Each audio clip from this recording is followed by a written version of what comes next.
I now give the floor to Her Excellency Catharina Colonna, Minister of Europe and Foreign Affairs of France.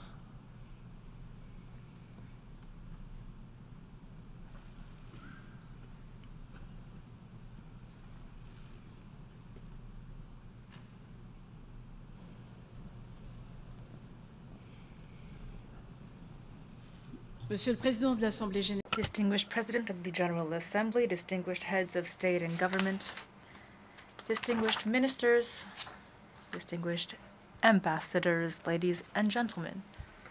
It is an honor for me to speak on behalf of France before you. I'm doing so in knowing how much our common assembly, this assembly of all nations, have decided to freely join their destinies and act for the common good.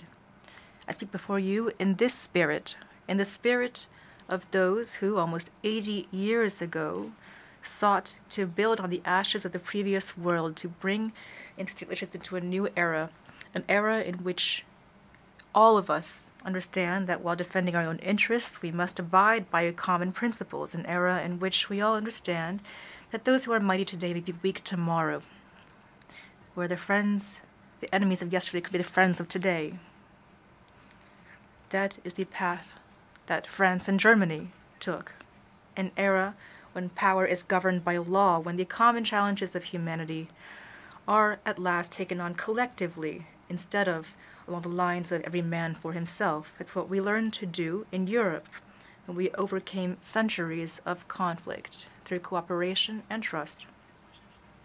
It is this quest for the common good, the spirit of the UN, that guides France's international action, the spirit of a power that is confident in its principles, compassionate, and always willing to act collectively for the common good. What are our principles? They are the principles that this assembly reaffirmed by a vast majority when it condemned the Russian aggression against Ukraine 3 times now already.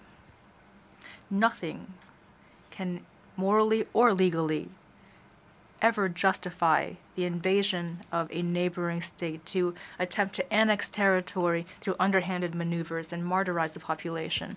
France defends these simple principles of equality between states, respect for the territorial integrity and their sovereignty. These are principles that no one should compromise. France also defends the principle of food security. Who could believe, despite the confusion and propaganda that some are wantonly disseminating, that the party that is destroying grains and grain silos has the least bit of interest in global food security, of which it itself is the enemy? What we see here is the expression of pure brutality that would stoop to using any weapon, even hunger, to try to revive its imperialist illusions. Against this, others, such as France, are acting. We are acting by financing WFP deliveries to the most fragile countries. We're acting by facilitating the export of Ukrainian grains through EU solidarity corridors. We're acting by financing throughout the world ambitious programs for developing local agriculture and to support school lunch programs. France also defends the principle of the inviolability of the historic heritage of nations, this heritage of humanity's cultures in Mosul and Timbuktu yesterday, and in Odessa and Lviv today. Indeed, everywhere, France supports the actions of those who defend the historic treasures of their countries, which hate threatens to destroy. Lastly, and of course, France supports the fight against impunity. We support the ICC everywhere in the Sahel to bring to justice the jihadis that France had defeated yesterday and which today once again threaten an entire region, as well as in Ukraine, of course, where crimes against humanity are committed on a daily basis against the population. What is happening in Ukraine concerns all of us. If we allow our common principles to be trampled there, they will be trampled everywhere. If we let this aggression be rewarded, other instances will occur there or elsewhere. Ladies and gentlemen, The Russian war of aggression is also a blow against the most vulnerable countries. It imposes upon us all today a duty of solidarity.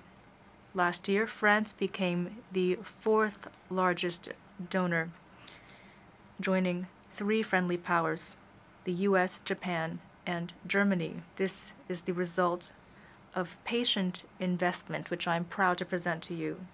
France stands with those who are threatened by hunger, as evinced by the appeal a few days ago to protect agricultural infrastructure, the massive increase of our food aid, which has reached almost 1 billion euros now, and which benefits 67 countries, including Nigeria and Sudan, newly this week, as well as our hosting of the Coalition for School Meal Programs in Paris on October 18th and 19th, and the replenishment meeting of the International Fund for Agricultural Development in December, with the goal of raising $2 billion. Our action for solidarity also clearly aims to allow for access of all to financing needed to combat poverty and carry out energy transitions in the long line of the ambitious UN agenda to attain the SDGs. The President of the French Republic has taken the initiative, therefore, to hold a summit on a new financial pact, a global pact which took place in Paris on June 22nd, 23rd, and which allowed us to outline a plan to increase public and private financing commensurate with the challenges of international solidarity. This summit led to immediate positive outcomes, such as the signing of a partnership for energy transition in Senegal, or JET-P, as well as an agreement reached on Zambian debt. These are pledges which France has worked toward for years, and they were upheld. That is the case, for example, with regard to the reallocation of $100 billion in special drawing rights. The Paris Pact for Peoples and the Planet, which stemmed from this summit at the end of June, lays out clear principles to tackle head-on and simultaneously the challenges of poverty, climate change, and biodiversity loss, ensuring that no country is forced to choose between these goals. I call on all states that have not yet done so to endorse this pact. Our action for solidarity is also that of a country that has exceeded by more than 1 billion euros its financial pledges on climate, allocating 7.6 billion euros last year. It is the action of a country that continues to work tirelessly to protect the lungs of our planet. In June 2025, France will be hosting the UN Conference on the Ocean, which it will co-organize with Costa Rica in order to maximize the protection of this crucial carbon sink, the ocean. I'm counting on your support and your support for our commitment to protect forests and to build partnerships to conserve forests. Our action for solidarity is also that of a country that will always be committed to promoting and defending human rights. This December, we will celebrate the 75th anniversary of the Universal Declaration of Human Rights in Paris and in Geneva.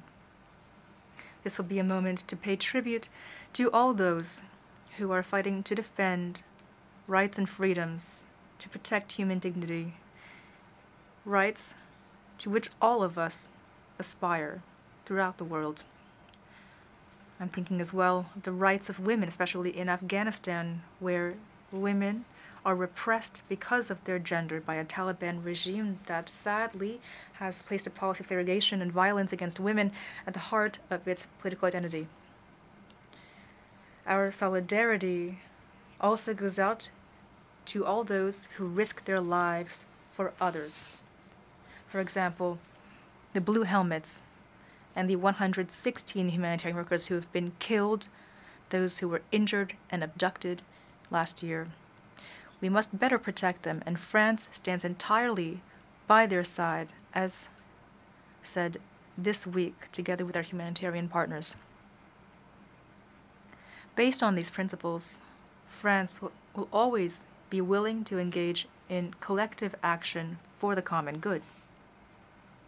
Concerning the climate, today we're seeing that our lack of ambition can lead to disasters.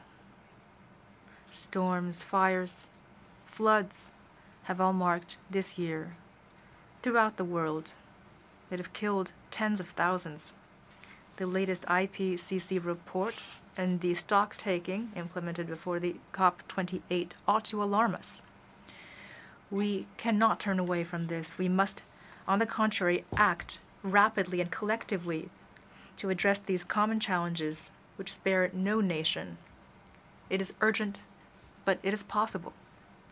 To do so, we have a method, a tried and true method that has led us to results in the past. The method of the Montreal Protocol, which allowed us to resolve the ozone layer issue. The method that we used to arrive at the Paris Agreement in 2015 together.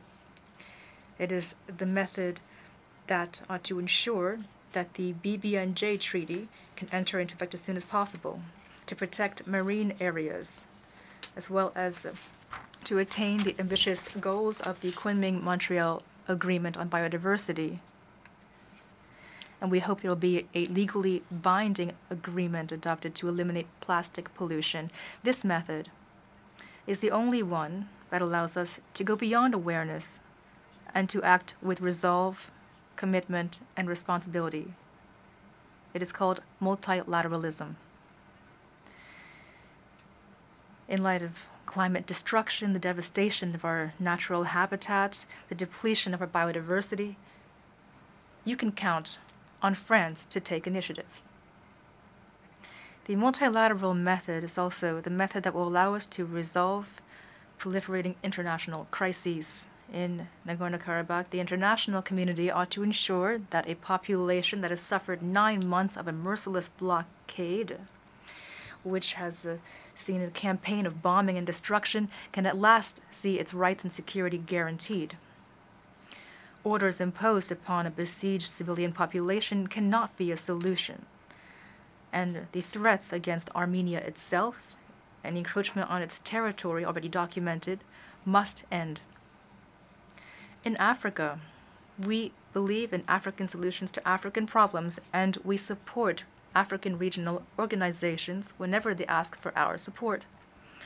We do so in Niger, where France supports ECOWAS and its efforts to restore constitutional order, which has been threatened by force since the democratically elected president, Mohamed Bazoum, has been dealing with an attempted coup. In Sudan, a deadly war has been raging for over 5 months. Civilians are the primary victims of this heinous conflict. It is our duty as the international community to continue unflaggingly to seek solutions for peace. We once again urge the belligerents to cease hostilities and to spare civilians, to permit a humanitarian ceasefire, and to generate an inclusive political solution. Nor can we tolerate the conflict in the east of the DRC, which for so long has been based on the same grounds and caused the same casualties. There as well, France supports regional mechanisms for conflict resolution to facilitate a negotiated and peaceful solution. France is and remains a reliable and faithful ally of African regional organizations when they fight for peace, development, democracy, and the security of the continent. In a Middle East that is redrawing itself, France is also playing its role by staunchly supporting dialogue and cooperation. We continue to take part, on the invitation of our partner Iraq, in the Baghdad process, in this unprecedented format for dialogue between all the region's countries. They will be once again meeting very soon to work on specific projects to meet the clear need for cooperation between these countries. As for Israel and Palestine, we will continue as well our efforts for peace that guarantees to each state and people, that guarantees to each people a state, as well as secure, recognized borders based on the 1967 lines with East Jerusalem as the capital. the two-state solution is the only possible path forward for lasting and just peace. In a changing environment, the UN must also adapt, and France supports the ambitious reform agenda of the Secretary General of the United Nations and contributes actively to the work on the Summit for the Future for next year. We must also find the momentum of the Security Council reform. I'm speaking of an expansion, of course, of the Council. For a long time, we've supported greater African representation, including among permanent members, as well as the candidacy of the G4. I'm also speaking about regulating the right to veto in the case of mass atrocities.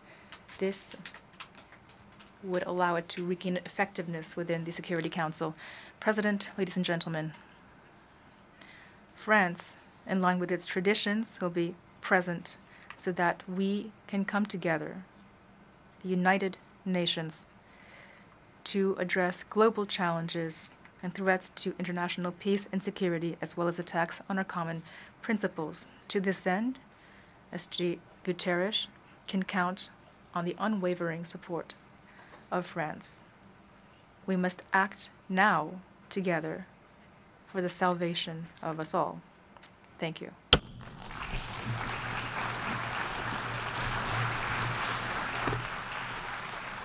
I thank the Minister for Europe and Foreign Affairs of France.